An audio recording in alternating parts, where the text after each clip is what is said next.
ยินว่ามีทางนั้นมีผู้สาวนึงก็จมอกอาบน้ำตาสมหวังมาเขาสิไปนอนทางนั้นบ่ว่าซั่นแย่เลยไม่ปรารถนาเส้นทางออกจากบ้านน้องทิดาลาวทางเซโนมุ่งหน้าขึ้นเหนือไปที่บ้านของปาดธนาแขวงคำมวลซึ่งมียูทูบเบอร์ซ่องดังเป็นคนนำพาทีมงานเพื่อจะไปบุกหมู่บ้านดังแห่งหนึ่งที่มีคนไทยไปเป็นเคยอยู่ที่นั่นสบายดี FC แฟนคลับที่เคารพรักและนับถือเป็นอย่างสูงโดยเฉพาะคือ FC ของน้องธิดาลาวลูกสาวของพ่อผู้ศรีวิไลคลิปนี้มีเรื่องราวข้อมูลข่าวสารมาฝากมาต้อนกันอีกแล้วหลายคนก็อยากเห็นกิจกรรมแจกเครื่องแจกของอึกทึกคือโคมปรากฏว่าเครื่องของที่จะเอาไปจงที่จะเอาไปแจกหู้ข่าวว่าขั้นท่าไปเมืองนองบ่สามารถจะหาน้ำมันกลับมาถึงหน้าด่านได้แล้วอีกอย่างหนึ่งรถกับเพรถกับพังบ่มีรถที่จะขนเครื่องขนของมาก็เลยเอาปะไว้ทางฝั่งไทยคือเก่าเหมือนเดิมมาแต่ตนแต่โตมาฮอดบ้านของน้องธิดาลาวข้าวต้มข้าวนมที่เอามาแจกมูพักของพวกกาเป็นเงินที่พากันไปซื้ออยู่ทั้งบ้านแล้วก็แจกอยู่หันเลยบ่แม่นข้าวนมของต้อนที่ได้มาจากฝั่งไทยแต่อย่างใดท่านผู้ชมคอยเบิ่งคอยแกะเฮาก็ได้ข้อมูลข่าวสารโดยละเอียดไปเทื่อละเล็กเทื่อละน้อยท่านผู้ชมผู้ใดเบิ่งก่อนแล้วก็แล้วไปผู้ใดยังบ่ทันเบิ่งก็มาฟังคลิปฟังข่าวย้อนหลังกับเจเบาลาวก็ได้เด้อท่านผู้ชม FC แฟนคลับเนาะหลังจากที่เฮ็ดกิจกรรมกินข้าวกินน้ำเนาะเฮ็ดกิจกรรมอยู่ทั้งบ้านน้องธิดาลาวแล้วความจริงนี่เขาเจ้าไปแวโรงงานน้ำก้อนของครอบครัวน้องไอก่อนไปกินข้าวอยู่หั่นก่อนแล้วท่านผู้ชมไปกินข้าวอยู่ทางโรงงานน้ำก้อนของน้องไอแล้วมีกันไปแจกเครื่องแจกของให้เด็กน้อยลูกเต้าพนักงานอยู่หั่นบ่ส่งเสื้อเครื่องนุ่งเนาะแล้วจึงมาบ้านน้องธิดาลาวมาบ้านน้องธิดาลาวพ่อให้พ่อแม่พอเท่าแม่เท่าได้ซื่นใจจักเล็กจักน้อยนึงแล้วก็เห็นคลิปมุ่งหน้าขึ้นเหนือเลยท่านผู้ชมไปแวะเซเว่นอยู่ปั๊มซื้อหมอกซื้อมีซื้อขนมของต้อนกินนั่งเลี้ยนกันซาบลาบอยู่เซเว่นน่ะป้าทุกคนเป็น10กว่าคนแม่บ้านศรีวิไลอพยพว่าซั่นแล้วก็มียูทูบเบอร์ช่องดังเป็นผู้นำหน้าพาทาง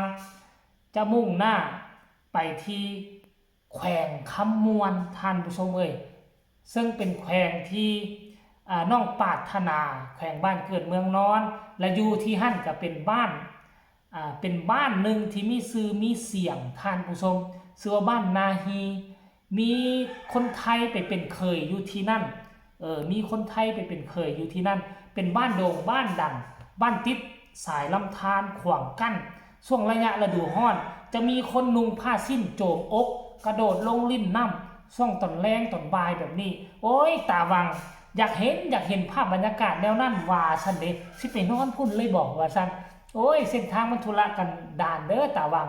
ตาวังเนาะนี่คือภาพการเดินทางในช่วงระยะนี้ก็เกือบจะฮอดครึ่งทางแล้วบ่ทานผู้ชมน่าจะได้พากันไปนอนอยู่ทางคำมวลเนาะแล้วมื้ออื่นตื่นเช้าจึงสิไปบ้านดังกล่าวนั่นแหละตามที่ค่อยเบิ่งซะทานผู้ชมเนาะรายละเอียดอยากให้ทุกคนไปเบิ่งคลิปนี้น้ำกันสากรไปส้มคลิปวินาทีนี้น้ำกันสากรแล้วจังพากันมาโอ้มาล้มกันในตอนต่อไปทานผู้ชม FC แฟนครับไปส้มพร้อมกันเลยมาแต่ทางไหนกันเนาะคือมันนางเลี้ยงกันลาดฝาดเป็นไงเนาะ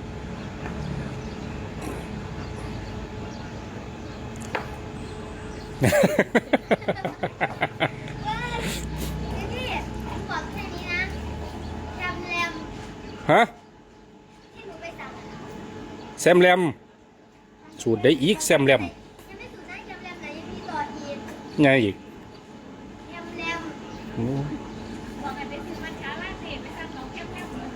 เอาได้ยังมาบานนี่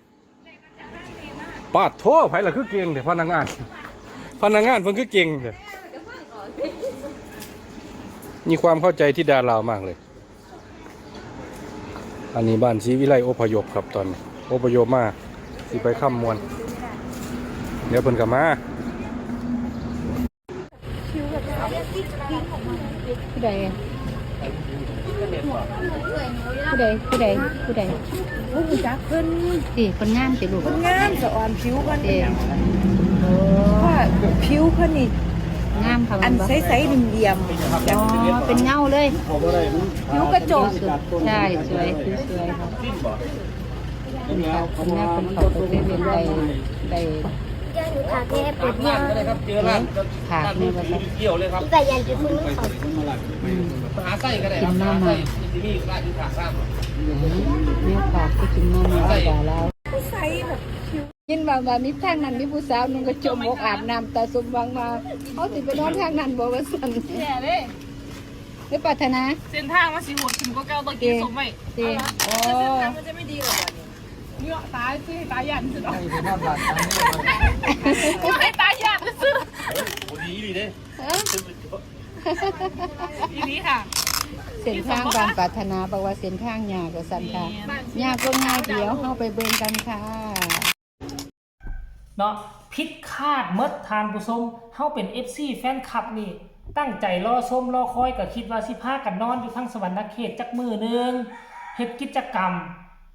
แย่ไข่มดดอกมดแดงตามที่ว่าหันซันดอกอยู่ทางโพ้นย่านาง